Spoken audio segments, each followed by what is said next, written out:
在這一刻，耶穌面對挑戰和試探，他能夠超越人類的界限，用智慧和憐憫回應那些迫害他的人。耶穌教導我們在面對罪時，我們應該以憐憫的心態來看待他人，這是一種更高的道德境界。婦女的遭遇提醒我們，神能夠使用每一個願意悔改的心，讓他們成為恩典的見證。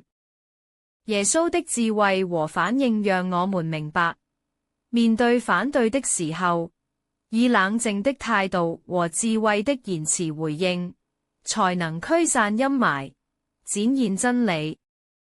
在我們的生活中，隨時可能會面對類似的困境。